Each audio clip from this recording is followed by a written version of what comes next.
지난번에 갔던 데 또 가고, 지난번에 싸우면서 경험했던 그 과정들을 다시 되풀이하면서 다람쥐 쳇바퀴 같은 그런 삶을 38년 동안 그 좁은 곳에서 계속 사는 것입니다. 바뀌는 게 있어요, 없어요? 38년 동안 무언가를 했으면 뭐라도 좀 쌓아놓은 게 있어야지. 누구를 위해서? 후대를 위해서라도. 근데 38년 동안 살았는데 이 광야 같은 세상에 쌓아놓은 게 아무것도 없어요. 그때 사단이 그 이스라엘 백성들을 유혹합니다. 모압 땅 평지, 여리고성 그 평지, 가나안에 있는 사람들의 그 모습들을 보니까 어때요? 포도송이가 장정 두 사람이 어깨에 짊어질 만큼 그렇게 큰 포도송이. 젖과 꿀이 흐를 것 같은 그런 땅은 다 누구 거예요?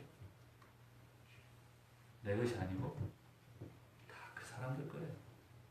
하나님을 믿지 않는 사람들 거예요. 하나님을 믿는 나는 어떻게 살고? 이 광야 같은 세상에서 다람쥐 쳇바퀴처럼 맨날 같은 일을 반복하면서 살고 아무것도 가진 것이 없고 쌓아진 것이 없이 살고, 하나님을 안 믿는 사람들은 저 요단강 건너에서 어떻게 살고? 장정이 두 사람이 매달 만큼 큰 포도송이를 가꾸고 얻고 살고.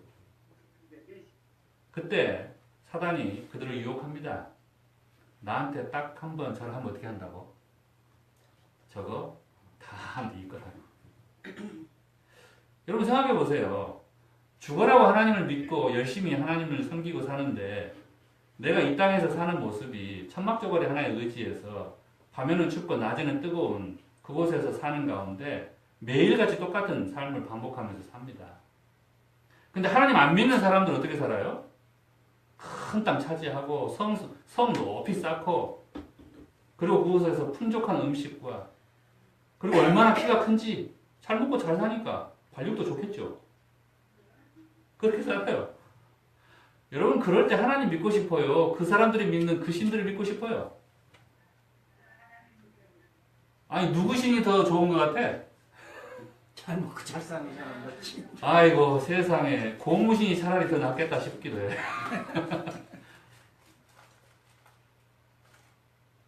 그때 하나님께서, 예수님께서 그렇게 이 세상 부귀를 보여주면서 유혹하는 마귀에게 주를 경배하고 섬기라. 다만 주를 경배하고 섬기라. 그러면 어떻게 한다고요? 그 약속의 땅 가나안, 지금 다른 신들을 섬기는 그 이방인들이 살고 있는 그 땅을 누가 너에게 주겠다고? 내가 너에게 주겠다고. 그들이 마음으로부터 정성을 다하고 힘을 다하고 성품을 다해서 주를 섬겼더라면 38년이 아니라 단 일주일 만에 거기에 가서 그 약속의 땅을 차지할 수 있었을 텐데, 그들의 마음 속에 하나님을 진심으로 섬기고자 하는 마음과 하나님께 진정으로 예배하고자 하는 마음이 약했기 때문에 그들은 38년을 그곳에 들어가지 못했습니다. 그리고 결국 다 들어가 보지도 못하고 그 광야에서 다람쥐 쳇바퀴 같은 삶을 살다가 그만 죽었어요. 오늘 우리가 어쩌면 매일같이 이런 시험을 살고 있을지 모릅니다. 오늘도 시계가 땡 하면 출근했다가 또 시계가 땡 하면 퇴근했다가 하루 세끼 밥 먹고 나면 또 하루가 가고, 그렇게 또 한 달이 가고, 그렇게 또 1년이 가고, 이런 다람쥐 쳇바퀴 같은 삶을 계속 사는데 나에게 믿음도 안 쌓이고 세상 재물도 안 쌓이고 쌓이는 게 아무것도, 남는 게 아무것도 없는 것 같은 그러한 허무함을 내가 느끼게 될 때, 차라리 하나님 믿지 않는 세상 사람들처럼 세상의 즐거움이라도 내가 맛보고 사는 게 더 낫지 않을까? 여러분 그런 생각 들 때가 있어요, 없어요? 그러나 예수님께서 우리와 동일한 그 시험을 당하실 때에 그분이 우리에게 그 시험에 대한 경험을 통해서 하시는 말씀은, 우리가 진심으로 힘을 다하고 성품을 다해서 우리가 주를 예배하고 섬기면 그 복이 우리에게 어떻게 된다? 이르러 오게 될 것이다 라고 하는 것이 예수님께서 우리에게 보여주신 복음입니다. 여러분 그런 예수님의 모건을 따라서 함께 사는 여러분과 제가 되기를 바랍니다. 두 번째, 침례 요한이 그 광야에서 자기 자신을 이야기할 때에 나는 광야에서 외치는 자의 소리다 라고 하는 이야기를 했습니다. 그가 왜 이 이야기를 했냐면 이사야서 40장 1절로부터 5절에 광야에서 외치는 자의 소리에 대한 예언이 있었어요. 너희 하나님이 가라사대 너희는 위로하라. 내 백성을 위로하라. 너희는 정다이 예루살렘을 말하며 그것에게 외쳐보아라. 그 복역의 때가 끝났고 그 죄악의 사함을 입었느니라. 광야에 외치는 자의 소리에 가로되 너희는 광야에서 여호와의 길을 예비하라. 사막에서 우리 하나님의 대로를 평탄케 하라.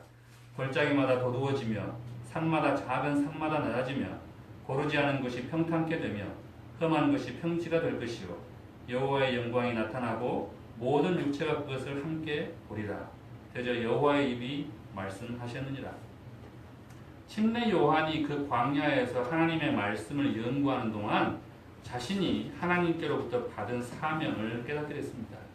그건 뭐냐면 하나님의 백성들에게 증거해야 할 기별이 자기에게 주어졌다고 하는 것이에요. 그 기별은 두 가지였는데 첫 번째는 내 백성을 위로하라는 기별이었습니다.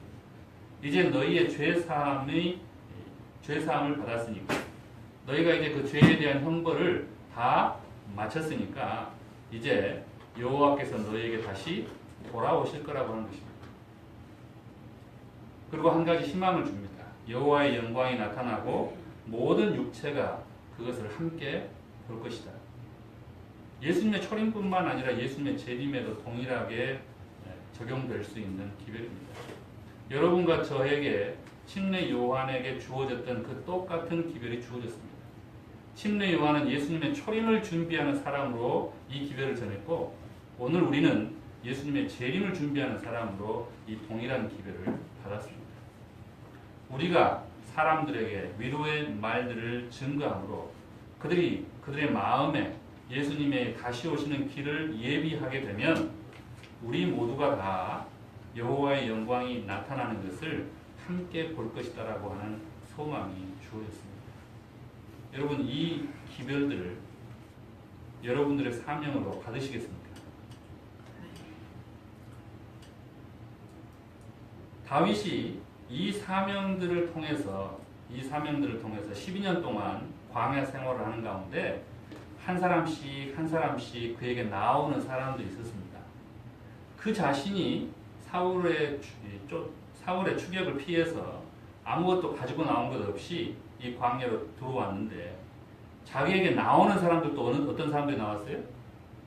환난당한 사람, 빚지고 가난하게 된 사람, 그리고 애통한 사람들이 나왔습니다. 여러분 예수님께서 이 땅에 오셨을 때 예수님 앞에 나온 사람들 또 어떤 사람들이 왔어요? 예수님도 머리 둘 곳조차 없는 그러한 가난한 신분의 목수였었는데 그분에게 나온 사람들도 어떤 분들이 나왔어요? 각종 질병이나 여러 가지 어려움 때문에 환난당한 사람들, 빚지고 가난한 사람들, 심중에 애통하고 슬퍼하는 사람들이 나왔습니다. 다윗이 자기에게 나온 바로 그 사람들에 대하여 어떻게 했어요? 자기와 같은 처에 있는 그 사람들에 대해 어떻게 했습니까? 나 혼자 먹고 살기도 힘들어 여기. 내가 당신들까지 책임질 수 없어. 그러니 가 제발. 여러분 그랬어요? 다윗이 어떻게 했어요? 그 사람들, 자기에게 나오는 그 사람들 한 사람 한 사람을 다 받아줬습니다. 그가 어떻게 그 유다 광야 12년 생활을 견디면서 자신에게 있어서 요새가 되시고 산성이 되시고 피난처가 되시고 구원자가 되시는 하나님을 경험을 통해서 알게 되었는가?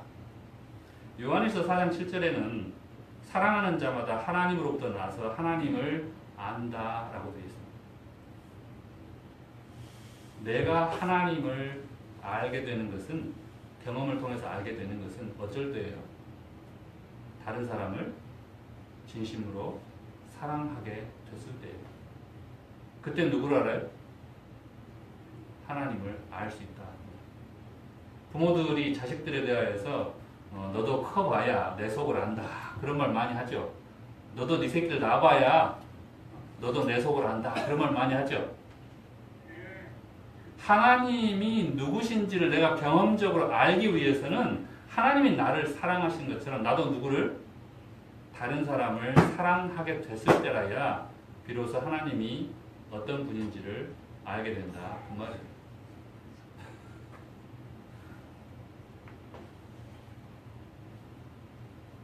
그래서 다윗은 그 아둘람 동굴에서 그 유다 광야에서 12년 동안 자기에게 나오는 그 사람들 한 사람 한 사람을 다 받아주면서 사랑하기 시작했습니다.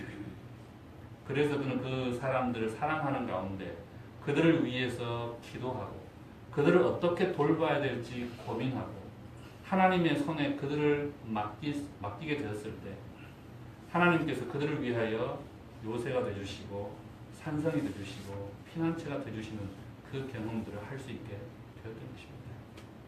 예수님께서 어떻게 아버지 하나님을 그렇게 극명하게 우리에게 보여주실 수 있었는가? 아버지 하나님이 그를 사랑하신 것처럼 그도 그의 제자들과 사람들을 뭐 하셨기 때문에? 사랑하려고 하셨기 때문에 그 아버지를 아시고 우리에게 말씀으로 보여주실 수 있었습니다. 오늘 여러분들이 정말로 이 광야 같은 삶 가운데에서 하나님이 어떤 분인지를 경험하기를 원하신다면 여러분들 주변에 여러분들에게 나오는 사람들을 진심으로 사랑할 수 있게 되기를 예수님의 이름으로 축원합니다. 재물이 많은 사람들이 그게 잘 안 돼요. 이 갱이부리말 아이들이라는 책 혹시 들어보셨어요? 우리나라 이 아동 도서로서는 가장 이 베스트셀러가 됐다고 그러는데요. 이 200만 부가 팔렸다고 그럽니다. 이 책이. 근데 이게 전문 소설가가 쓴 책이 아니고요. 이 뭐랄까 야학이라고 그러죠. 밤에 하는 학교. 그 야학 선생님이 자기가 이 괭이부리말이라고 하는 이 인천시에 있는 만석동이라고 하는 달동네가 있는데 그 동네의 이름이 괭이부리말이라는 별명이에요. 근데 그곳에서 아이들을 가르치고 또 그 지역 주민들을 만나면서 그 일화들을 중심으로 이 책을 썼다고 합니다. 이 괭이부리 말은 6.25 전쟁 직후에 가난한 피난민들이 모여서 형성된 곳으로 인천에서 가장 오래된 빈민지역이라고 하는데요. 이 사람이 여기서 기찻길 옆 작은 학교라고 하는 그 야학 공부방을 운영을 하면서 이 김중미라고 하는 이 작가가 이 책을 집필하기 시작을 했습니다. 그때가 언제였냐면 97년 IMF 터지고 2년 뒤였습니다. 그때 우리나라 풍경이 어땠어요? 신자유경제주의가 막 물밀처럼 들어와가지고 워크아웃, 구조조정 이런 말들이 아주 상시적으로 있으면서 엄청나게 급속도로 경쟁사회로 진입했던 때입니다. 그래서 경쟁에서 밀리면 곧 어떻게 되는 거예요?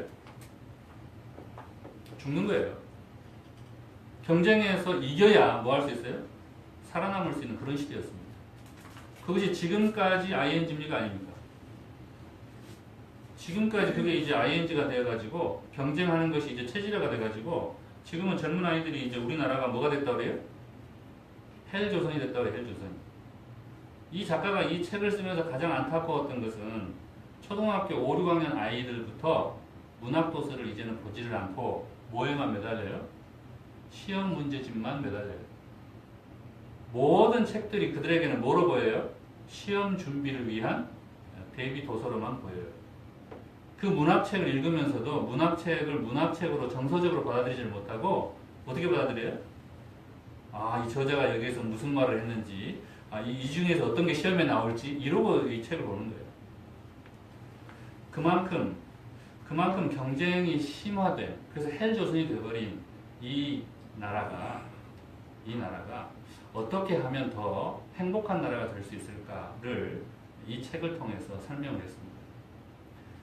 이 피난민들이 함께 모여서 사는 이 동네에 너무 가난하기 때문에 부부가 한 사람이 그 가난을 견디지 못하고 도망가 버리거나 그 가난함 때문에 이 질병을 잘 치료하지 못해서 너무 빨리 죽게 되어서 아이들이 대부분 10대 이전에 다 편모가 되든지 아니면 고아들이 돼버려요. 그래서 교육도 제대로 받지 못하고 나라에서 보살핌도 제대로 받지 못합니다. 그런데 그런 형편에 있는 그 사람들, 그러니까 젊은 사람들은 다 돈 벌러 다른 데로 나가버리고 누구만 남아있어요? 부모 없는 아이들과 노인들만, 어디 갈 데 없는 노인들만 여기에 남아있는 거예요. 그런데 그 갈 곳 없는 노인들과 부모 없는 아이들이 그 동네에서 자기도 어려운데 서로 돕고 사는 거예요. 그러면서 한 가지씩 한 가지씩 일들을 성취해 나가고 그 야학에 와서 공부의 꿈을 포기하지 않고 그래서 사회에서 돈을 벌게 되면 다시 그 동네로 돌아와서 또 자기 그 다른 동네 어린 아이들을 가르치고 그런 모습들을 솔직하게 쓴 책이 이 괭이부리물 아이들의 책입니다. 근데 이 사람들이 올해 이제 뉴스에 나왔는데요. 이분들이 지금 사시는 이 판자촌입니다. 옆에 있는 뒤에 나오는 그 아파트가 완전히 대조적이죠. 여기에 이 노인들이 사세요. 그리고 그분들이 지금 여기 사회복지센터에서 뭐 이렇게 작업을 합니다. 구슬깨기 같은 거 이런 거. 그렇게 해서 이제 소소하게 돈을 벌어요. 근데 이제 이분들이 지난 3월 6일 날 사회복지 공동모금회에 이웃사랑 성금으로 112여만 원을 기부를 했어요. 누가요? 이 괭이무리마 이 노인들이. 그 기부를 할 때 이 대표자가 김명광 씨인데 이분이 작업장에서 볼펜을 조립을 하고 재활용품과 폐지를 주어서 한 달에 22만 원으로 생활을 하면서 조금씩 모았다고 그래요. 근데 이거를 언제까지 왔어요?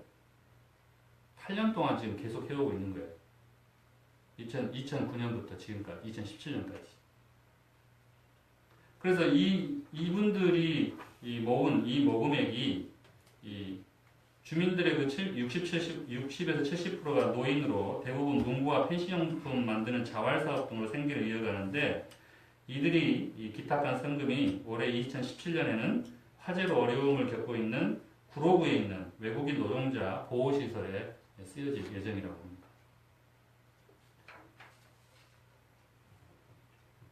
어려움을 겪어본 사람이 다른 사람의 어려움을 알아요.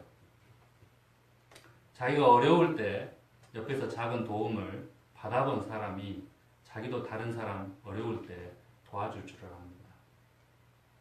하나님께서 오늘 우리에게 우리의 형편도 어렵고 우리의 형편도 살아가기가 힘들지만 우리 옆에 우리를 또 도울 수 있는 사람들을 붙이실 때가 있습니다. 그때는 뭘 경험하도록 하는 거예요? 나를 돌보시는 하나님이 어떤 분이신지 내가 경험할 수 있는 이유가 됩니다. 다윗에게 그 12년 광야 생활 동안 요새가 있었어요? 없었어요? 없었어요. 그를 지켜줄, 그 무리를 지켜줄 산성이 있었어요? 없었어요? 없었어요. 그들이 어딘가 숨어서 안전하게 피할 피난처가 있었습니까? 없었습니까? 없었습니다. 그들을 그 어려운 가운데서 건져내줄 구원자가 그들에게 있었어요? 없었어요? 이 땅에서는 없었어요. 그들을 죽이려고 하는 사람만 있었지. 그들을 건져내서 구하려는 사람은 없었단 말이에요. 그들이 그 땅에서 느꼈던 그 모든 필요와 절박했던 그런 소망들이 결국 누가 되신 거예요? 하나님이 되신 거예요. 하나님은 어떻게 경험되어지는가? 지금 나에게 절실히 필요하지만 현실적으로 전혀 얻을 수 없는 것들이 무엇인가? 바로 그것이 내가 경험해야 할 또 다른 하나님의 이름일 수 있습니다.